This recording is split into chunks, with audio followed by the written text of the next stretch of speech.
પરિચય છે મંદિરમાં દેવોને મારો ને મસ્જિદમાં ખુદા ઓળખે છે.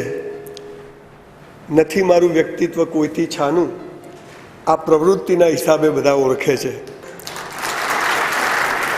સંજય કુમાર મૈનાબેન રાવલ, હું મારી બાનું નામ બોલું છું. 7 સપ્ટેમ્બર 1966નું મોડેલ છું.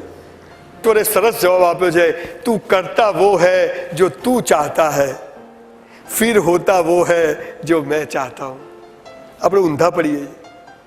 તો માણસે પૂછ્યું કે તો શું કરું કે મજા આવી જાય? તો કે તું કરને લગ वो जो मैं चाहता हूं, फिर देख होगा वो जो तू चाहता है. એનો જાદુ છે સાહેબ. હું એક હોટલમાં 400 રૂપિયામાં નોકરી કરતો હતો. 400 રૂપિયામાં હું 4000 રૂપિયાનું સ્વીપર સંડાસ, બ્રાહ્મણનો છોકરોની સંડાસ બાથરૂમ સાફ કરતો, ચાદરો પાથરી દેતો, એન્ટ્રી કરી દેતો, સીડી વાળી દેતો. આજે મારી પોતાની મસ્ત હોટલ છે. See the grace of God. હવે હું વેઇટરની નોકરી કરવાનો માણસ એવું ઇમેજિન કરી શકું કે મારી હોટલ હશે? મારા બાપુજીની એક દરજીની દુકાન આજે મારી કપડાની દુકાન છે મસ્ત. લાઇબ્રેરીમાં, વિક્ટોરિયા લાઇબ્રેરીમાં અમે 2 રૂપિયા ફી નતો હું ભરી શકતો. આજે ચોપડીઓની દુકાન અહીંયા કરી, અમદાવાદ ચાલુ કરી. See the grace of God. આ શું છે? કરેલું વ્યર્થ જતું નથી. તો તમે જીવનમાં સફળ થવા જઈ રહ્યા છો, પણ તમને સાચા શબ્દોના સાચા અર્થ જ ખબર નથી. ભગવાન એટલે શું મને કોઈ કહો? ચેલેન્જ મારું સાહેબ. Who is God? અલ્લાહ શું છે? ઈશ્વર શું છે? ખબર જ નહીં. બધા કે આપણે કહીએ. પ્રેમ શું છે? સેક્સ શું છે? ધર્મ શું છે? સુખ શું છે? વ્યક્તિ કશું ખબર નથી અને કોઈને ખબર નથી. એટલે બધા જે શીખ્યા, સૂર્ય હોય ઉગે નહીં હાથમાં, આ પીપોડીઓ ચાલે છે અને બધા દારૂના નશામાં ફરે. પણ જેટલા લોકોને આ જુદી ખબર પડી ગઈ એ બધા દુનિયાથી જુદા ચીલા પાડે છે. અને પછી દુનિયા હંમેશા છે ને આવા પાગલો ઉપર જ ચાલે છે. અને આવા પાગલો દુનિયાને, દેશને, સમાજને દિશા બતાવી. એટલે હું થોડા નીમ પાગલ લોકો બનાવવા માટે આ 500-600 સ્કૂલોમાં જઉં છું. રેસ્ટ ઓફ ધ લાઈફ પણ આ જ કરવાનો છું. ગુજરાતી ફિલ્મ અમે લોકો બનાવી રહ્યા છીએ. Vitamin C, SHE. સી એટલે છોકરી, એટલે મા સ્વરૂપે હોય, પત્ની સ્વરૂપે હોય, પ્રેમિકા સ્વરૂપે હોય, દીકરી સ્વરૂપે હોય, પુત્રવધુ સ્વરૂપે હોય. પણ આ વિટામિન સી વગર ચાલવાનું નથી. પણ આપણે એનો પણ અર્થ આખો ઊંધો. એટલે સમાજમાં કંઈક કરવું છે, કંઈક સરસ કરવું છે. હમ તો ચલતે ગયે, કારવા બનતા ગયા. એ મારા બાપુજી જ્યારે મને કહ્યું કે ચોપડીઓ વાંચ, કસરત કર.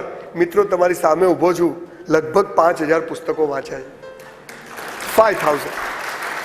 અને આજે પણ રોજ 1 કલાક કસરત કરું છું. 100 દંડ મારું ચાલે એટ ધ એજ ઓફ 49. કેમ કે આ ઈશ્વરે મને આપી છે ગાડી. It must be in good shape. આવવું ને આવવું એને પાછું આપવાનું છે. ઈશ્વર જે કરે તે યોગ્ય કરે છે.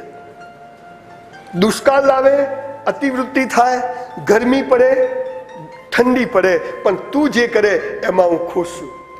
આ ભાવના પેદા થઈ જાય ત્યાંથી ભયમુક્ત જીવનની શરૂઆત થાય. અને એટલે મને એમ થાય છે કે યસ, હજી જિંદગી ઘણી બાકી છે. આપણે દુનિયા તો નહીં બદલી શકીએ, પણ જે કોઈ નાનો મોટો બદલાવ લાવી શકીએ.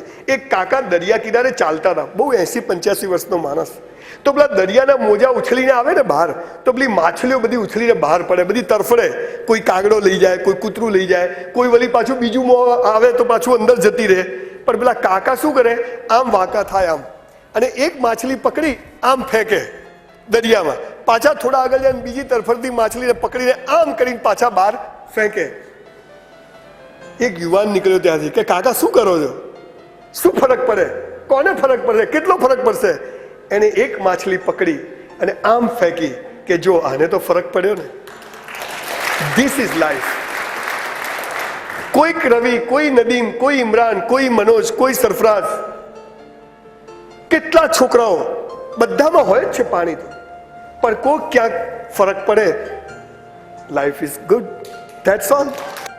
અને એટલે આ શિબિરો કરું છું. આ શિબિરો દ્વારા એવી કોશિશ કરું છું કે તમારી અંદર ક્યાંક હું થોડીક આગ લગાડી શકું, તમારી અંદર થોડોક બદલાવ લાવી શકું. અને એ જો બદલાવ આવી જાય તો એનો પહેલો ફાયદો તો મને થવાનો છે. તમને તો થવો હોય તો થાય. મેં તો વાયુ છે, જ્યાં જવું ત્યાં દાણા નાખતો જઉં છું. ક્યાંક તો ઉગવાના જ છે.